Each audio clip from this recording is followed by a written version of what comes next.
what advice do you have for people maybe who are finishing college and they want to like financial decisions, who are hungry for independence? What can they do when it comes to their finances to invest in themselves for their future and to make the best decisions possible? I know a lot of people when they get out of college, it's one is harder to get a job. The rent's high, the food's high. I know all of this. I understand it. And I'm not telling anyone to work extra or do anything else. You have to make the short term goals. You're going to deal with a lot more pain. When I started in this, I worked at night bartending 4 nights a week, and I started this. I hated it. I mean, I literally hated it.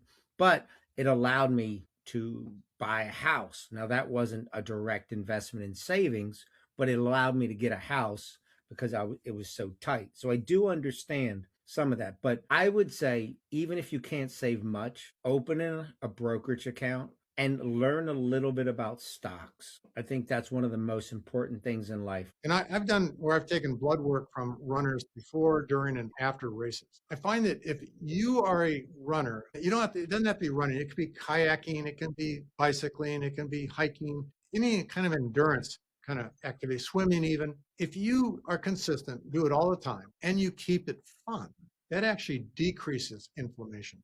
And I've shown that from blood work, looking at inflammatory markers, things like that. It's amazing how like that kind of activity decreases inflammation because it tells your body that it's not being attacked by something. If you are an occasional runner, okay, and I use running because that's the easiest one to test. When you're an occasional runner and you run like once every 2 weeks, then you enter a marathon, you'll do okay, except you'll be on your hands and knees throwing up at the end, and you're going to be stiff as a board for 2 weeks because your body's just thinking, oh my God, something's attacking me. And it sends inflammatory cells to all parts of your body. Do you have a lot of like writer's block ever, or it just comes naturally to you, like just writing? Absolutely. Yeah. There are times where I just, well, I'll have like a break or something. I'll go on vacation and I open my laptop or my notebook and I'm like, I don't really know what to write about. But one thing that's been helping me lately, and I know some people, feel conflicted about this, is kind of using AI prompts and just kind of asking ChatGPT or Claude saying, hey, like, I'm not really feeling the vibe right now. I kind of need something to help me write about. So when they give me a prompt, I'm like, you know what? Yeah. And then I'll start writing. And then next thing you know, like I got my mojo going and I'm writing and I'm like, there's a lot of things that I didn't know that I needed to say.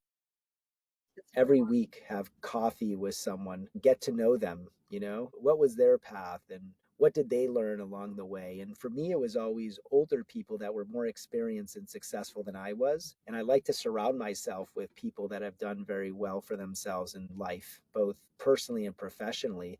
And I would always love to study them and ask them a lot of questions like, how did you achieve success? What is success to you, right? What are some things I can do to kind of move in that direction, right? And so I always really gravitated towards, people that were older than me, that were successful in business. And I took sort of the time to reach out to them and ask them if they'd be open to do what I just described. So my advice would be spend time networking, building up your network, put the effort in, and also just be patient with your career. Because we know ADHD is about dopamine and movement provides that. So it could be just walking, which by the way is an amazing thing for your health span and your overall health anyway. People underestimate the value and the benefit of walking, but just taking a 20-minute walk is great. It gets the blood moving, gets some dopamine in your system, and you'll feel a lot better. Do you have other movement practices, right? Do you like to do yoga? Do you like to run? Do you like to cycle, swim, surf, ski? Whatever it is, do it. Make sure you're getting that kind of movement and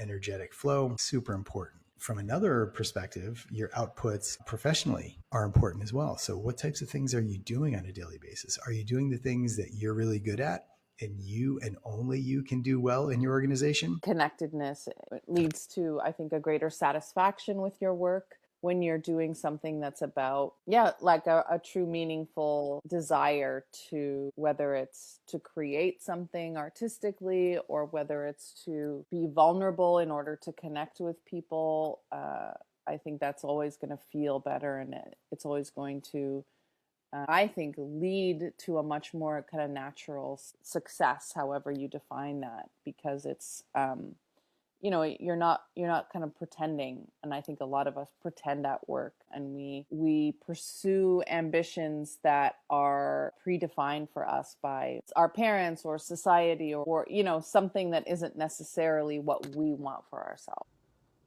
Different. So it means something different for everyone.